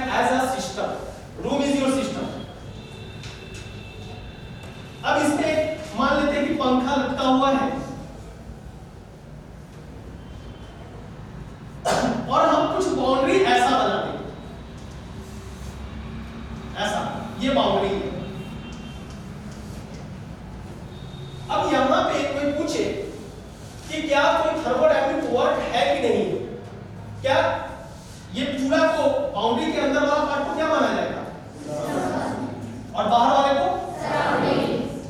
यहां तक कोई दिक्कत? क्या सिस्टम और सराउंडिंग के बीच में रोटेशनल शाफ्ट है? बहुत से देखिए बाउंड्री को क्या क्रॉस कर रहा है? बाउंड्री को क्रॉस करेगा तभी ना सिस्टम और सराउंडिंग के बीच में माना जाएगा। बाउंड्री को ये क्रॉस करना चाहिए। जब आप सिस्टम और सराउंडिंग वर्ड यूज कर रहे हैं इसका मतलब ये बाउंड्री को क्या कर रहा है? यहाँ पे कोई बाउंड्री को क्रॉस नहीं कर रहा। भले ये पंखा घूम रहा है लेकिन थर्मोडायनामिक कहेगा कि कोई वर्क लेकिन यही कोई बंदा अगर केवल रूम को पढ़ता तो उस समय क्या बोला जाता है? कोऑर्डिनेट। तो ये ध्यान रखना है कि between system and surrounding boundary होगा और उस बाउंड्री के बीच से अगर रोटेशनल शाफ्ट या स्टरर घूम रहा हो, रोटेशनल होना चाहिए। मतलब ऐसा नहीं कि केवल अगर मान ले हम बोलते हैं कि दीवार में हम काठी ठोक दिए, कील होते हैं ना, नेल, अब वो नेल क्या घूम रहा है? तो इसका मतलब है कि थर्मोडायनामिक वर्क यानी आपको यहां थर्मोडायनामिक वर्क पढ़ाया जाता है। दूसरा सिचुएशन क्या ध्यान रखना है कि अगर अब ये क्यों बता रहे हैं? दूसरा कि अगर सिस्टम और सराउंडिंग के बीच में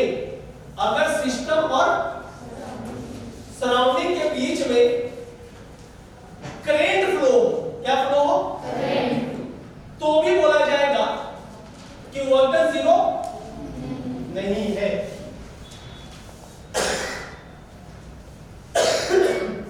और तीसरा, अगर at least one boundary must be movable, तो भी वर्क डन जीरो। तो पिस्टन सिलेंडर, जैसे अभी याद होगा थर्मोडायनामिक्स के डेफिनेशन में हम क्या बोले कि फ्रिज के पीछे एक ब्लैक कलर का कंटेनर होता है, उसके अंदर क्या होता है? पिस्टन। अब खुद देखिए सिरिंज में सबसे अच्छा एग्जांपल सिरिंज, मान लीजिए पिस्टन सिलेंडर है, वो सरफेस उसका जो है सिलेंडर है, वो बाउंड्री चेंज वो तो फिक्स है, लेकिन पिस्टन का बाउंड्री क्या हो रहा है? पुश कर रहे हैं या पुल कर रहे हैं, तो क्या हो रहा है? तो उस सिचुएशन में क्या बोला जाएगा कि थर्मोडायनामिक वर्क। इसलिए तो हम बोले कि थर्मोडायनामिक्स क्या है? Science of heat and. तो फ्रिज में खाना रखे ठंडा और पिस्टन का मूवमेंट हो रहा है, मतलब मूवमेंट पिस्टन का मूवमेंट मतलब वर्क। फ्रिज में खाना रखे मतलब ठंडा और पिस्टन ऊपर नीचे हो रहा है, मतलब एक बाउंड्री क्या है वहां पे? मूवेबल है। इसका मतलब वहां पे थर्मोडायनामिक वर्क वही तो है थर्मोडायनामिक। वैसे ही गाड़ी के इंजन में भी पिस्टन सिलेंडर होता है, फ्यूल आता है, फ्यूल का कंबशन होता है मतलब हीट। अब वो हीट के कारण वो पिस्टन को धक्का देगा, यानी वो क्या क्या पिस्टन को मूव कराएगा, मतलब वर्क, हीट है। तो ये चीज को आपको ध्यान रखना है कि यहां जो हम पढ़ रहे हैं थर्मोडायनामिक्स सब्जेक्ट में, हीट डिफाइन होने में 100 साल लगा। कहानी इसलिए सुना है कि हीट क्या है? एनर्जी है कि टेम्परेचर? Heat is energy. और कैसा एनर्जी है? जो ट्रांजिट हो सके, जो ट्रैवल कर सके ड्यू टू टेम्परेचर डिफरेंस। यानी इसलिए बोला गया है कि हीट पाथ पे डिपेंड करता है, ना कि पॉइंट पे। हीट पाथ की टेम्परेचर डिफरेंस हुआ, एक तरफ का टेम्परेचर 100 है, एक तरफ का 30 है, due to temperature difference heat क्या हो रहा है? तो heat is energy in transit. Generally आपको पढ़ाया जाता है, बोला जाता है कि हीट जो है वो फॉर्म ऑफ एनर्जी है। मेरे साथ ही घटना हुआ, इंटरव्यूअर हमसे पूछा कि व्हाट इज हीट। तो अगर हम यूज कर दे कि heat is form of energy, क्योंकि कभी भी आप करियर में आगे बढ़ते हैं तो इंटरव्यू को फेस करते हैं, और इंटरव्यू वगैरह में क्या होता है कि इंटरव्यूअर के पास कोई सवाल नहीं होता है। Whatever you will give answer, from your answer they will create question. इसलिए बोला गया कि इंटरव्यू कभी भी फेस करे तो रटा पे मत जाए, फंस जाएंगे। अब आप जैसे बोले heat is the form of energy, तो इंटरव्यूअर का अगला क्वेश्चन होगा कि व्हिच फॉर्म ऑफ एनर्जी। तो हीट एक थर्मल एनर्जी है, दैट इज कौन सा? Heat is thermal energy in transit takes place due to किसके कारण होता है? टेम्परेचर। यानी ये हमेशा हम लोगों को ध्यान रखना है कि थर्मल एनर्जी है और ट्रेवल करेगा, और ट्रेवल करने का जो कॉज होगा दैट विल बी तो हीट का मीनिंग समझ में आ गया, वर्क भी समझ में आ गया कि यहाँ पे जो work first law of thermodynamics से लोग पढ़ते हैं वो मैकेनिकल वर्क थर्मोडायनामिक वर्क है, और वो तभी माना जाएगा जब ये तीन क्राइटेरिया को फुलफिल, अगर ये तीन क्राइटेरिया फुलफिल नहीं कर रहा है तो there will be no thermodynamic. Clear? यहाँ पे किसी को डाउट?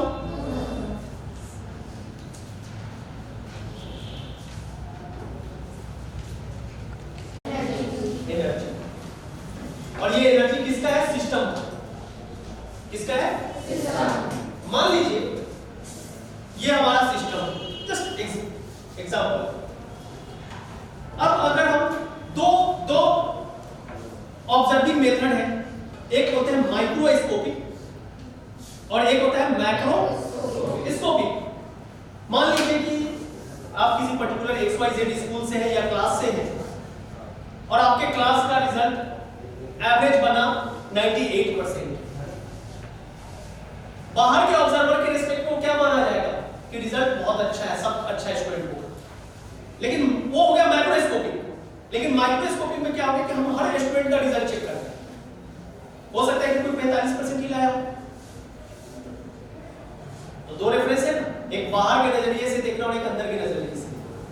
तो बाहर के फ्रेम से आप देख रहे हैं तो वो बोल रहे हैं मैक्रोस्कोपिक, लेकिन अंदर के नजरिए से देख रहे हैं तो हर बंदे को हम रिजल्ट देख रहे हैं।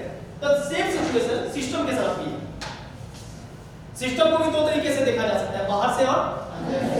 अब मान लीजिए कि ये सिस्टम है, बाहर से कोई बंदा देख रहा है तो बोलेगा कि अच्छा ये मूव कर रहा है किसी वेलोसिटी v से, तो इसके पास काइनेटिक एनर्जी होगा, काइनेटिक एनर्जी होगा। और ये किसी हाइट पे है जमीन से, तो और एक एनर्जी कौन सा होता है? पोटेंशियल एनर्जी भी इसके पास होता है। लेकिन ये जो पानी अंदर में है ये भी तो पार्टिकल से बना है। अंदर में हो सकता है कि जब पानी को हटा के गैस कर देते हैं, और गैस का पार्टिकल क्या होता है? फ्री होता है, इधर उधर मूव कर सकता है। तो अब पार्टिकल के पास भी क्या होगा? काइनेटिक एनर्जी होगा। पार्टिकल के पास भी पोटेंशियल एनर्जी भी होगा, हो सकता है।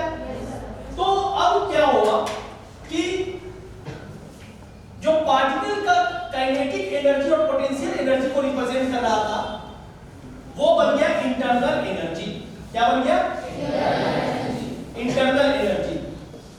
और जो पूरे सिस्टम को रिप्रेजेंट कर रहा था वो हो गया काइनेटिक एनर्जी और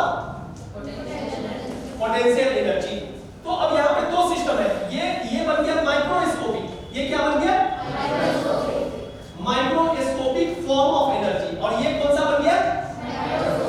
माइक्रोस्कोपिक। लेकिन इंटरेस्टिंग बात ये है कि हम लोग को ये नॉलेज रखना है कि इंटरनल एनर्जी क्या चीज को रिप्रेजेंट कर रहा था? पार्टिकल के एनर्जी को, इंडिविजुअल पार्टिकल के एनर्जी को, इंडिविजुअल रिजल्ट को, इंडिविजुअल पार्टिकल का। तो काइनेटिक इंटरनल एनर्जी जो है, इंटरनल एनर्जी जो है वो बोल सकते हैं कि डिपेंड किस पे कर रहा है? काइनेटिक एनर्जी एंड और भी एनर्जी का फॉर्म होता है। हम लोग यहाँ पे दो ही लिख रहे हैं, बहुत सारा फॉर्म होता है, रोटेशनल होता है, वाइब्रेशनल होता है, लेकिन हम लोग यहाँ पे केवल लिख रहे हैं काइनेटिक और किसका? पार्टिकल्स का। इसलिए इसको बोला गया माइक्रोस्कोपिक फॉर्म ऑफ। अब यहाँ पे अब गौर कीजिए, एक वर्ड बहुत एग्जिस्ट करता है केमिस्ट्री। हम दोनों को मर्ज करके बता रहे हैं कि ताकि थर्मोडायनामिक्स में ये नहीं कहना चाह रहे कि केमिस्ट्री और ये एक वर्ड है एक्सटेंसिव और इंटेंसिव। नाम सुने होंगे? क्या होता है? एक्सटेंसिव को याद रखने, इंटेंसिव को याद रखने का तरीका IN, और IN का मतलब इंडिपेंडेंट। याद रखने का तरीका, मान लीजिए आपको कोई चीज की प्रॉपर्टीज एक है इंटेंसिव। हम कैसे याद रखते हैं? हमको याद ऐसे नहीं रहता है, हमको याद रहता है कि IN मतलब इंडिपेंडेंट, IN मतलब इंडिपेंडेंट। और इसी से बस एक को पता चल गया तो हम दूसरे यानी डिपेंड ऑन मास और है ना, साइज भी बोल सकते हैं, और ये इंडिपेंडेंट ऑन मास और अब ये इतना छोटा पॉइंट है लेकिन इससे बहुत सारा क्वेश्चन बन जाता है, हर जगह बनेगा। अब जैसे हम पूछे कि विस्कोसिटी फ्लूइड का जो रिलेटिव मोशन को अपोज करने का प्रॉपर्टी है उसको बोलते हैं विस्कोसिटी। विस्कोसिटी कौन सा प्रॉपर्टी, कौन सा बेटा, क्यों?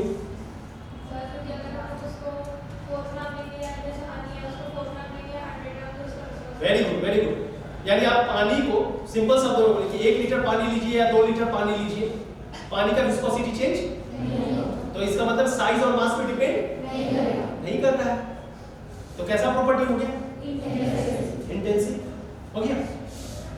अब अगर आपसे पूछे, हम थर्मल ही पूछ रहे हैं और थर्मल में पढ़ा रहे हैं और एनर्जी के बारे में पूछ, एनर्जी अब कैसा प्रॉपर्टी है, क्या लग रहा है?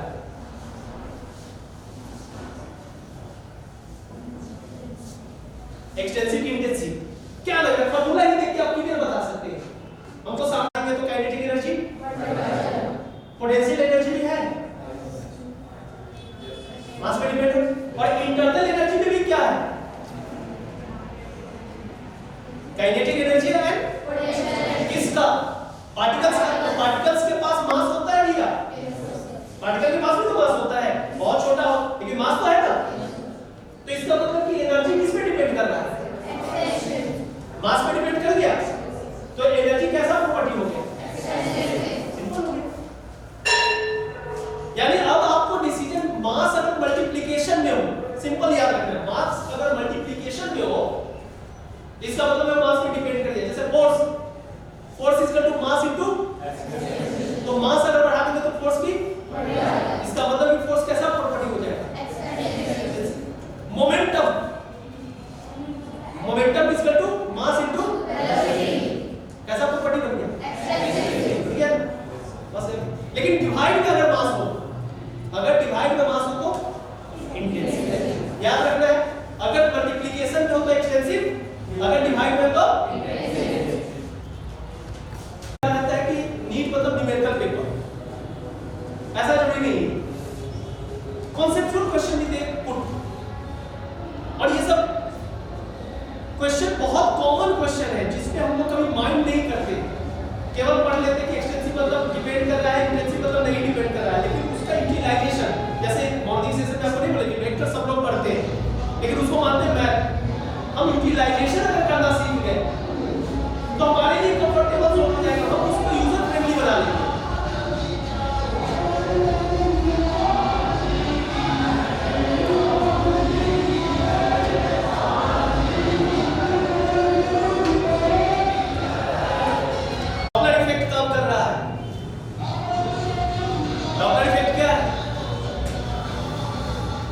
साउंड का ऑब्जर्वेशन करना, अगर वो मोशन में तो सोर्स क्या हो रहा है, हमसे दूर जा रहा है, डॉप्लर इफेक्ट भी तो हो गया। एक को क्या होना चाहिए, मोशन में होना चाहिए। तो अभी हम स्टेशनरी है और फोर्स, ये भी कौन सा बन गया,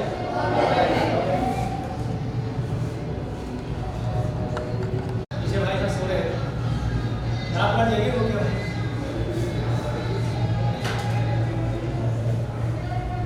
तो यहां तक किसी को कोई डाउट? अब होता क्या है कि जब आप चेंज इन एनर्जी लिखेंगे, चेंज इन एनर्जी, तो इसको अब ऐसा लिखा जा सकता है, ऐसा लिख सकते थे, डेल्टा का मतलब क्या हो गया, चेंज। अब आप खुद बताइए कि फिजिक्स में या केमिस्ट्री में एक वर्ड एग्जिस्ट बहुत करता है थर्मोडायनामिक्स में,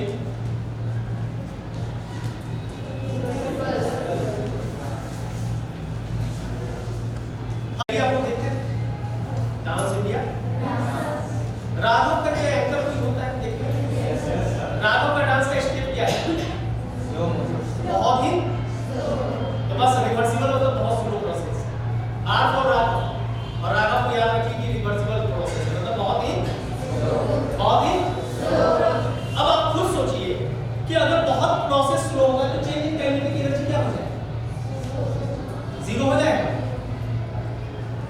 काइनेटिक एनर्जी? क्योंकि बहुत ही स्लो हो गया, बहुत ही स्लो हो गया, तो एक दूसरे के रिस्पेक्ट में क्या माना जाएगा? एनर्जी भी एक हाइट ये था और दूसरा हाइट ये है, बहुत छोटा है, तो चेंज इन पोटेंशियल एनर्जी में क्या हो गया? इसलिए आपको पढ़ाया जाता है कि first law of thermodynamics is equal to delta U is equal to Q minus, लेकिन ये एप्लीकेबल कहां है? या क्वेश्चन में लिख दे कि neglect change in kinetic energy and clear. Reversible मतलब बहुत ही डायरेक्ट के डांस सिंपल।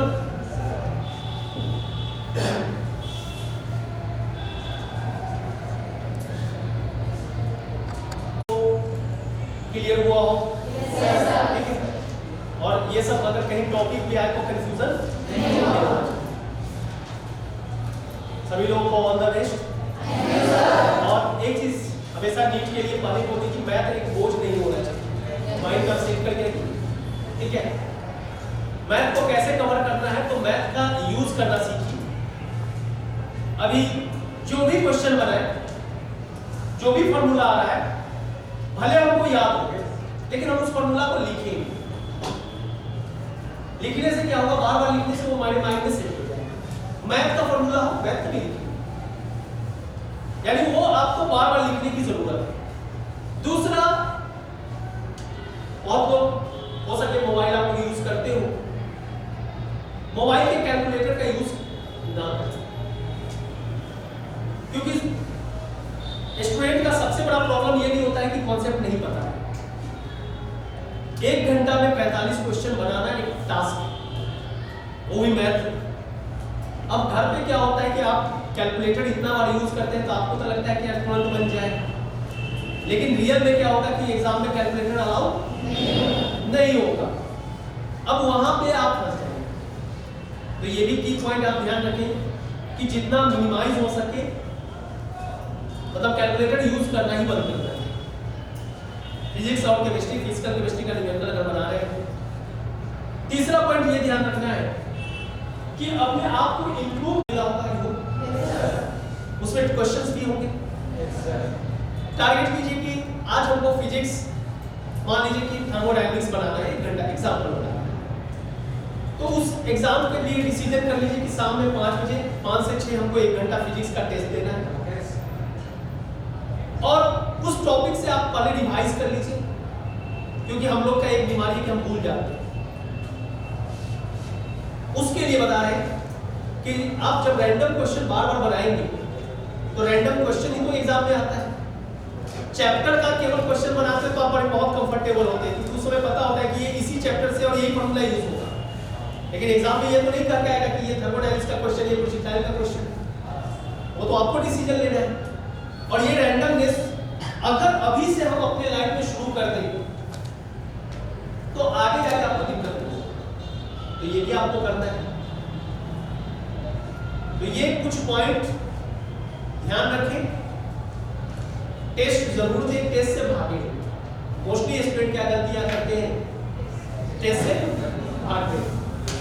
हर टेस्ट, क्योंकि नीट में ऐसा नहीं, कोई बहाना नहीं चल रहा कि सर हम ये टॉपिक छोड़ दिए थे इसलिए हम टेस्ट में नहीं बैठे। नीट सुनेगा, कोई मतलब ही नहीं। तो आपको टेस्ट से नहीं भागना है, टेस्ट में बैठना है सीरियस। मतलब घर में टेबल कुर्सी पे बैठ के मान लीजिए कि आप टेस्ट दे रहे हैं 1 घंटा, देखिए कि कितना मेरा स्पीड बढ़ा। ये बहुत काम आएगा, नॉट ओनली फॉर नीट।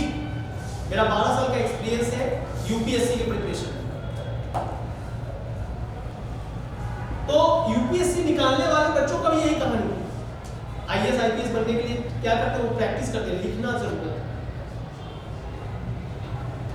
और वो लिखने का प्रैक्टिस आपको घर पे बैठ के करना होगा, मान के चलना होगा। कोई आपका टेस्ट लेने के लिए बैठा नहीं है, आप खुद का टेस्ट लीजिए। और जो भी गलतियां हो रही है आप उसको एनालिसिस कीजिए कि ये गलतियां हुआ है, अगले टेस्ट में नहीं होना चाहिए। उसको नोट डाउन कीजिए, नोट बना लीजिए अलग से। हर टेस्ट में आप अपना एनालिसिस कर रहे हैं कि हमसे ये गलतियां हुई। हिंदी में कंफर्टेबल है हिंदी में लिखिए, इंग्लिश में कंफर्टेबल है इंग्लिश में लिखिए, लेकिन you have to note down on your notebook. कि क्या हम मिस्टेक कर रहे हैं। और ये अभी से अगर हम आदत बना लें तो शाहरुख खान की किसी फिल्म का डायलॉग था कि आदतें अगर समय पर ना सुधारी जाए तो जरूरतें बन जाती हैं। तो अभी आदत अगर हम नहीं सुधारेंगे तो वो जरूरत हो जाएगा, तब हम दूसरे पे डिपेंडेंट हो जाएंगे। अभी क्या है कि अभी को उस आदत को छोड़ देना है, डेली टेस्ट कीजिए अपने लिए, कोई गाइड करने वाला नहीं है, बस इतना मान के चलिए, तभी जाके आपको आगे ग्रोथ मिलेगी। तो thank you, all the best my dear friends. तो हीट ट्रांसफर ज्यादा होता है और ठंड में तो अगर कीड़े बोलती हुई सिकुड़ जाएगी, सरफेस एरिया को क्या किए, कम कर दिए। तो इसलिए सरफेस एरिया बढ़ने पे हीट ट्रांसफर ज्यादा होगा और सरफेस एरिया कम होने पे ये भी हम लोग को ध्यान रखना है। कौन से टॉपिक से ज्यादा डर लगता है? सभी से रे ऑप्टिक्स। देखिए रे ऑप्टिक्स क्या है? रे ऑप्टिक्स फुल्ली ज्योमेट्रिक्स नहीं है। आप देखिए एग्जाम कभी भी बैठे तो एक चीज याद हमेशा रखना है कि पेपर में जो सबसे इजी एक होता है कि जैसे आप किसी दुकान में गए और एक राउंड में सामान पसंद आ गया, जहां कंफ्यूजन नहीं है तो पहले वो उठाना चाहिए। तो टेस्ट में भी यही करना है। पहला राउंड में हम लोग को क्या करना है कि जितने भी क्वेश्चन जो बन रहे हैं वो बनाते चलना है, चाहे वो फिजिक्स हो, केमिस्ट्री हो या बॉटनी जूलॉजी हो, बनाते चला जाए। अब उसके बाद ऑब्जर्व करता है कि अब दूसरा उस राउंड में आपको एक आइडिया मिल जाएगा कि अच्छा ये क्वेश्चन बनाया जा सकता है अगर हमको थोड़ा टाइम मिले।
ये क्वेश्चन है।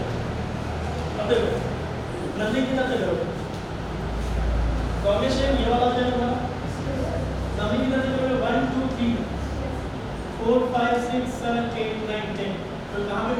पे मिला, देन कहाँ मिला बेटा 4 पे मिला, सबको ऐड कर दो, ठीक है।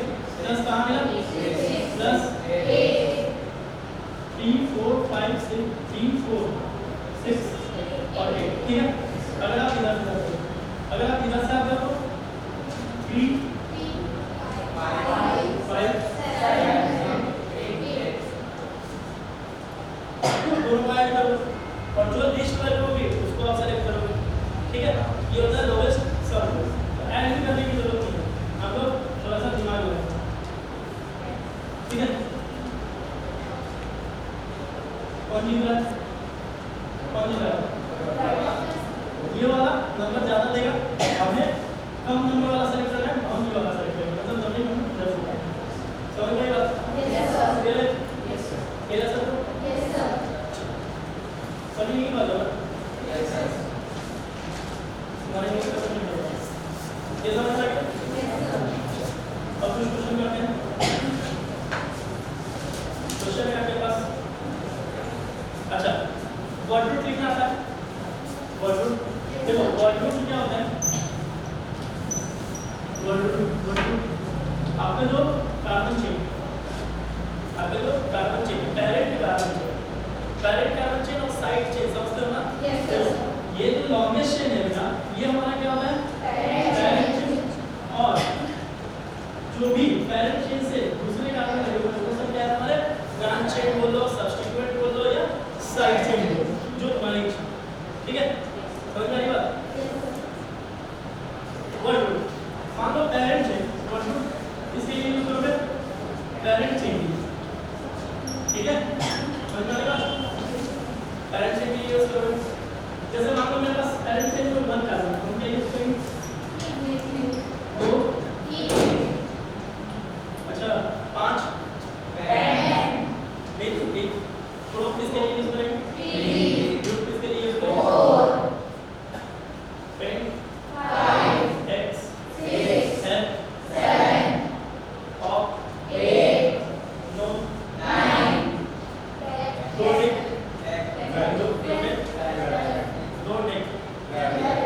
देखो 9 10 तक सबको बता हुआ है, ठीक है। 10 से बता दो क्या ये डाइजेस्ट करना है, डाइजेस्ट करना है।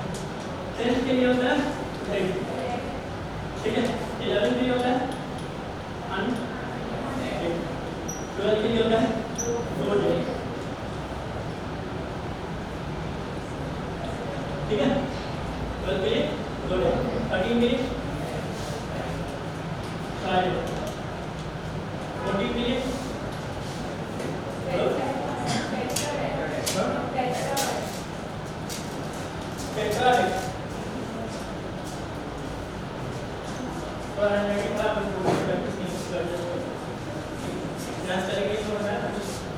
ठीक है।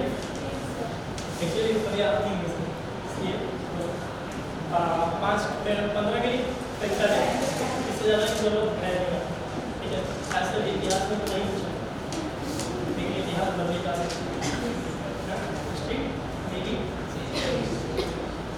ठीक है। चलो वर्ड रूट समझ में आ गया? फिजिक्स समझ में आता है? क्वेश्चन क्या है? और मैं यस सर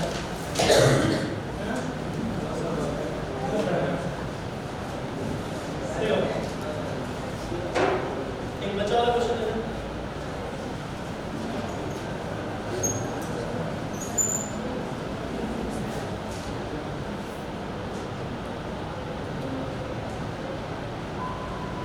नामकरण करें, न्यू बॉर्न बेबी होता है उसका नामकरण करते हैं ना, पहले के नाम होते हैं गोलू मोटू पतलू छोटू मोटू, है ना, वैसे ही इसका नामकरण करते हैं। लॉन्गिश में कितने कार्बन है? लॉन्गिश में कितने कार्बन?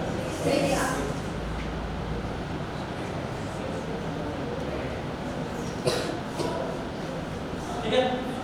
अच्छा इसमें 2 पॉजिटिव, दोनों पॉजिटिव सेम, ठीक है। देखो एक तो मैं ये वाला सेलेक्ट करूं, कोई दिक्कत? एक मैं ये वाला सेलेक्ट करूं, कोई दिक्कत?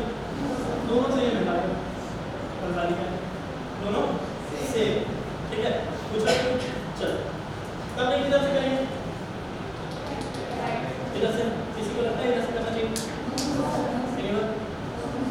क्यों फर्स्ट सेकंड थर्ड पोजीशन पे आएगा तो फर्स्ट सेकंड थर्ड पोजीशन पे आएगा सब्स्टिट्यूट इधर से आओ 1 2 3 थर्ड पोजीशन पे इधर से मैं आऊं तो 1 2 सेकंड वाले को सेलेक्ट करेंगे ना तो हम क्या लिखेंगे सेकंड पे और थर्ड फोर्थ ठीक है सेकंड थर्ड फोर्थ हम ये वाला ही सेलेक्ट करेंगे ठीक है ये वाला भी सेलेक्ट करके मैं बता दूंगा दोनों का आंसर सेम है 2 और 4 पे आ रहा है इसमें देखो लिखने की बारी जब आती है तो अल्फाबेटिक वर्ड हो जाते हैं जैसे मेरे पास मिल है और ई तो एम और ई दोनों में से कौन पे जाएगा ई नर्सरी क्लास में दोनों एक सेकंड होता है हां क्या लिखोगे ई ठीक है क्या लिखूं मैं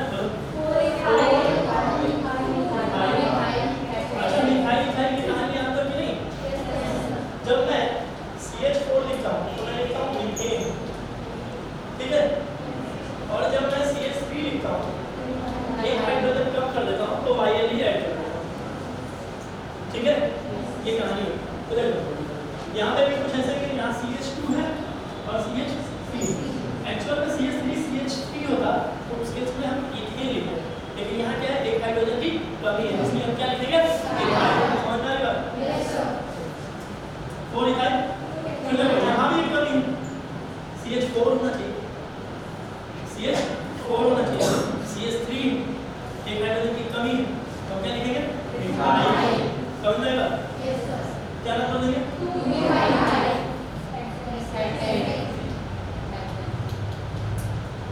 समझदार अरे के एक क्यों यूज किए सारे जगह सिंगल हो ठीक है अपने नोट्स निकालो अपना चालू करो कुछ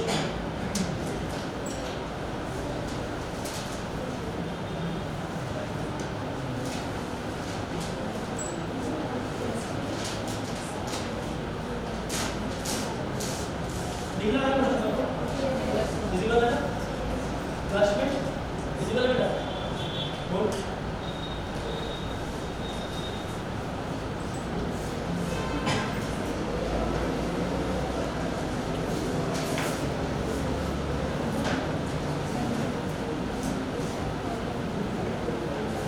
ये Cl ठीक है इधर रख दो